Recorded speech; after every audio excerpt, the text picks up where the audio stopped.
여러분 몸을 좋아하십니까? 저는 저에게 몸이 있어서 너무 좋습니다. 일단 몸이 있으니까 살아있는 것 아니겠어요? 또 좋아하는 음식을 먹을 수도 있잖아요. 세상에 얼마나 맛있는 음식이 많습니까? 또 운동을 할 수도 있습니다. 저는 축구를 좋아하는데 축구를 하다 보면 이제 골을 넣게 되잖아요. 그럴 때 엄청난 희열을 느낄 수 있습니다. 운동도 몸이 있어야 할 수 있는 것입니다.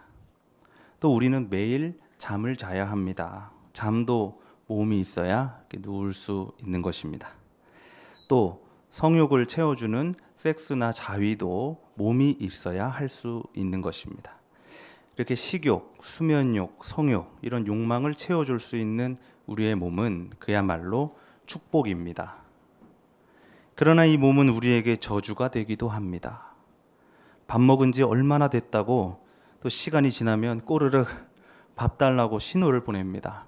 분명히 이제 평생 동안 아무것도 먹지 않아도 될 것 같이 포만감을 느꼈었는데 불과 한 3, 4시간 지났을까요?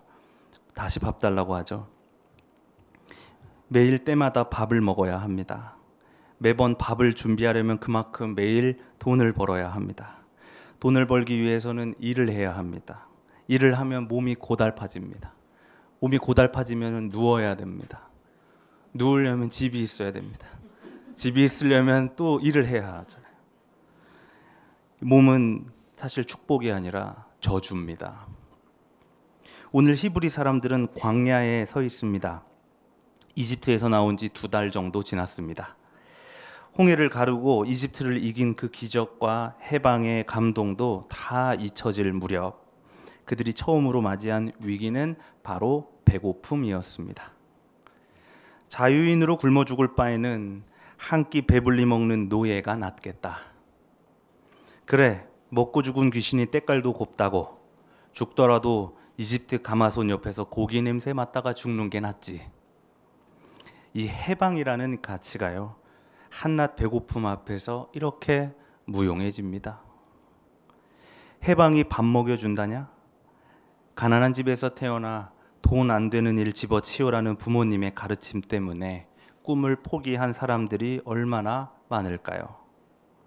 음악가가 되고 싶었지만 딴 따라 조롱하는 세상 때문에 음악을 포기해야만 했던 사람들, 소설가가 되고 싶었지만 글이 밥 먹여주냐던 부모님 때문에 꿈을 포기해야만 했던 사람들, 그놈의 배고픔이 뭐길래 많은 사람들은 꿈을 포기해야만 했습니다. 하지만 그렇게 굶지 않게 되었다고 할지라도 이 배고픔은 끝나지 않습니다. 의사가 되었지만 히포크라테스 선서가 병원 지어주는 거 아니라면서 의사 윤리를 내다버린 의사들, 검사가 되었지만 정의가 내 앞길을 책임져 주는 것 아니라면서 권력의 종이 되어버린 검사들, 목사가 되었지만 신앙이 교회에 세워주는 것 아니라면서 은총을 싸구려로 만들어버린 목사들. 이 몸, 때가 되면 밥 달라고 꼬르륵 외쳐대는 우리의 이 몸뚱아리는 저주입니다. 하나님은 광야에서 배고픔을 호소하는 그들에게 먹을 것을 주십니다. 아침에는 만나라는 빵, 또 저녁에는 메추라기, 고기를 주셨습니다. 그래도 탄수화물과 단백질을 이렇게 골고루 주셨어요. 사람들은 땅에 떨어진 그것들을 줍기만 하면 됩니다. 노동이죠. 단 규칙이 하나 있는데 먹을 만큼만 거둬야 합니다. 한 사람당 한 오멜씩만 거둘 수 있습니다. 물론 어겨도 상관없습니다. 더 거둬도 상관없습니다. 어차피 그것은 하루가 지나면 썩어버릴 테니까요. 먹을 수가 없습니다. 그들은 그 자리에서 도저히 욕심을 낼 수가 없었습니다. 애초에 쌓아둘 수가 없었으니까요. 간혹 2-3 사람의 몫을 챙겨가는 사람들도 있었는데 그것은 아마도 노동이 어려운 노인이나 어린이, 장애인의 것을 챙겨가는 것일 겁니다. 그렇게 모두가 정의롭게 노동하고 평등하게 음식을 나눌 수가 있었습니다. 저주받은 우리의 몸은 만나 안에서 비로소 축복이 됩니다. 우리 앞에 이 음식이 하나님의 은혜와 사람의 노동으로 이루어진 것에 감사할 때 이 몸은 축복입니다.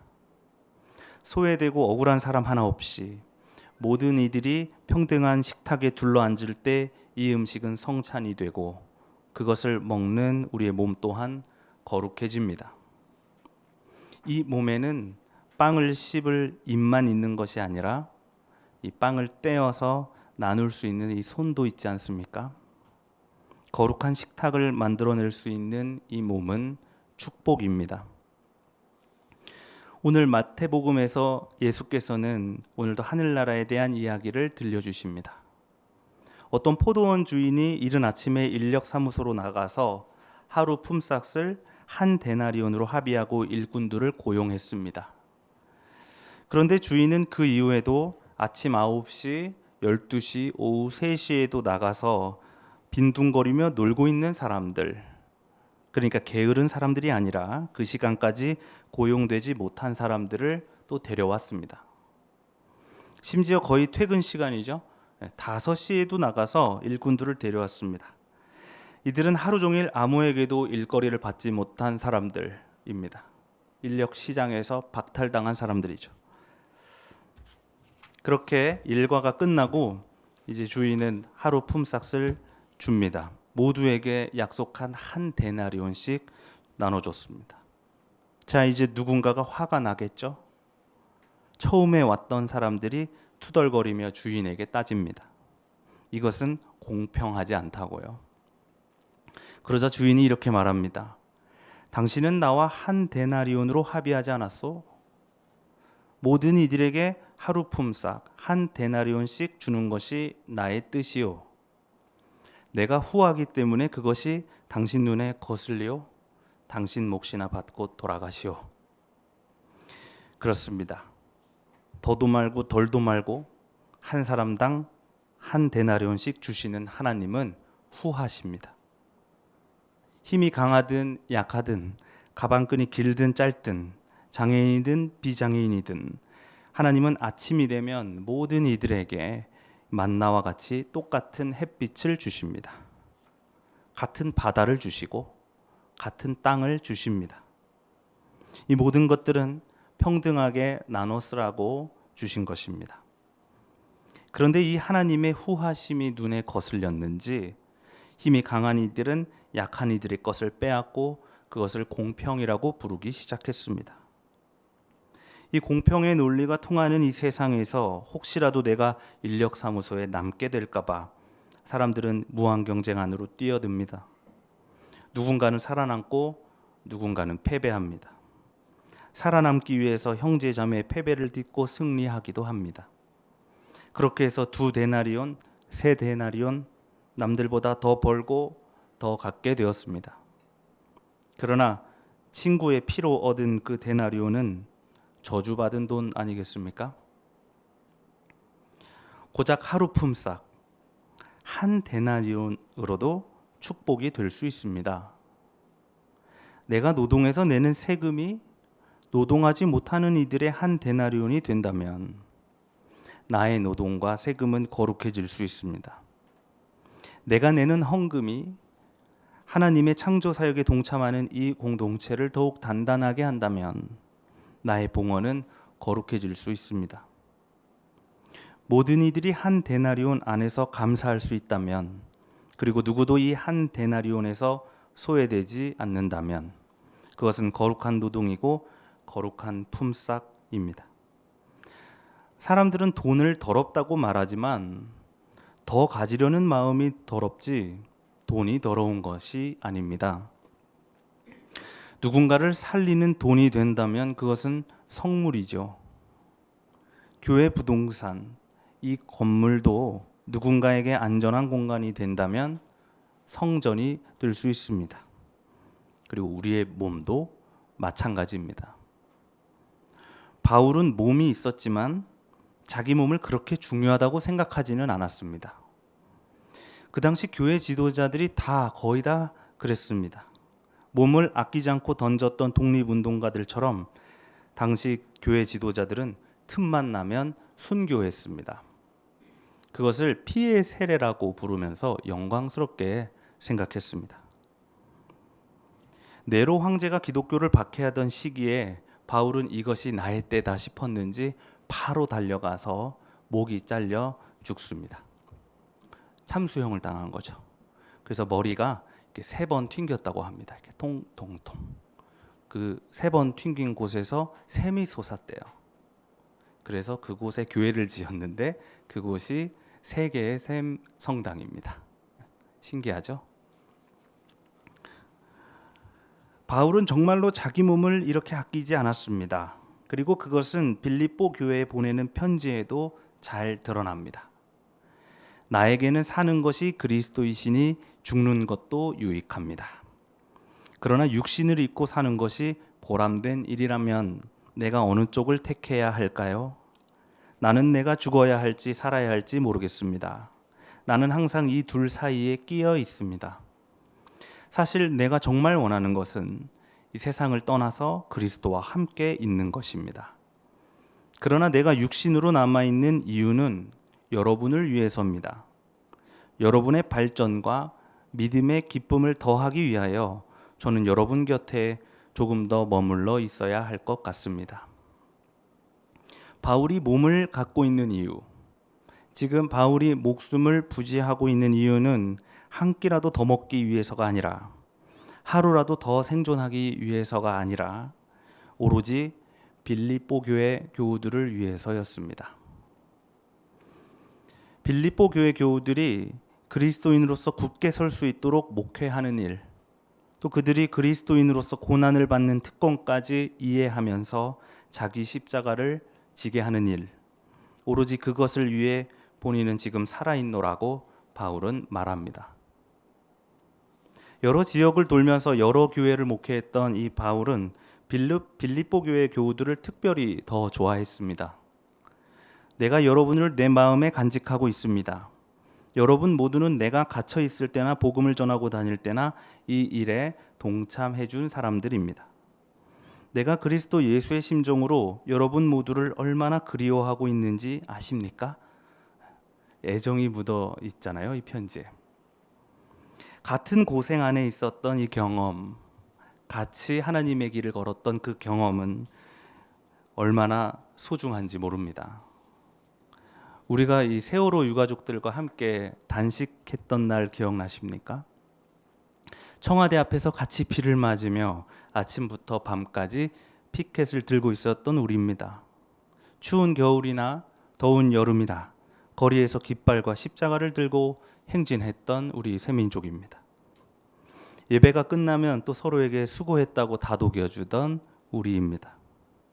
이 고난을 하나님의 일이라면서 기쁘게 감당했던 우리입니다. 그래서 우리는 서로를 더욱 사랑하게 되었습니다. 토요일이 되면 저는 마음에 설렘이 있습니다. 왜요? 여러분이 보고 싶기 때문이에요. 여러분도 그렇죠? 서로가 너무 보고 싶지 않습니까? 바울이 몸을 가진 이유는 그 몸으로 그 애정을 갖고 빌립보 교회에 가기 위해서였습니다. 우리는 이 몸을 가지고 어디든 갈 수 있고 무엇이든 할 수 있습니다. 정권의 하수인이 될 수도 있고 돈의 노예, 기업의 노예가 될 수도 있습니다. 불안과 두려움 그리고 배고픔의 종이 될 수도 있겠죠. 그러나 우리는 이 몸을 가지고 새민족 교회에 갈 수도 있습니다. 우리 교우들과 함께 내가 질 십자가를 나눠서 질 수도 있습니다. 같이 세종호텔 해고 노동자들 곁으로 갈 수도 있고 명동에서 쫓겨나는 세입자들 곁으로 갈 수도 있습니다. 권력의 친구가 아니라 권력에게 압제를 당하고 있는 이들의 친구가 되어줄 수도 있습니다.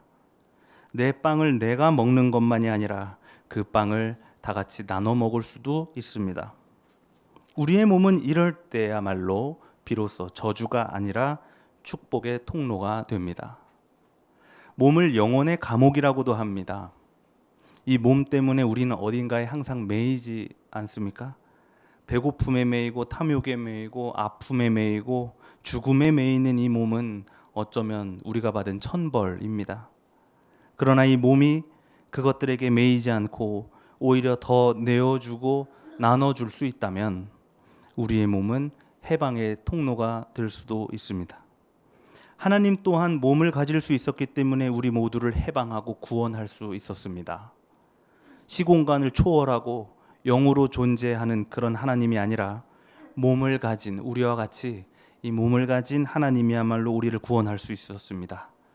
왜냐하면 몸을 가진 하나님만이 우리의 고난을 아시기 때문입니다. 그래서 우리는 우리 모두를 위해 투쟁하시다가 십자가에 달리신 이 예수를 우리의 그리스도, 우리의 하나님이라고 부릅니다. 사랑하는 교우 여러분, 또 우리는 매주 그리스도의 몸을 먹습니다. 그리스도의 몸은 하늘에서 내려오는 만나입니다. 그러니까 더도 말고 덜도 말고 몇 개씩 먹어요? 하나씩 먹읍시다. 2개 달라고 하지 마세요. 어린이 교회에 가니까 주연이가 2개씩 달라 그러던데 하나씩 먹어야 합니다. 우리는 그렇게 매주 그리스도의 몸을 내 안에 모십니다. 그러면 이제 여러분은 그 몸으로 무엇을 하시겠습니까? 여러분은 여러분의 팔로 무엇을 하시겠습니까? 우리는 서로를 안아줍시다. 우리의 몸은 영혼의 감옥이 아니라 사랑과 해방의 통로가 될 것입니다. 오늘 주신 말씀 다 함께 묵상합시다.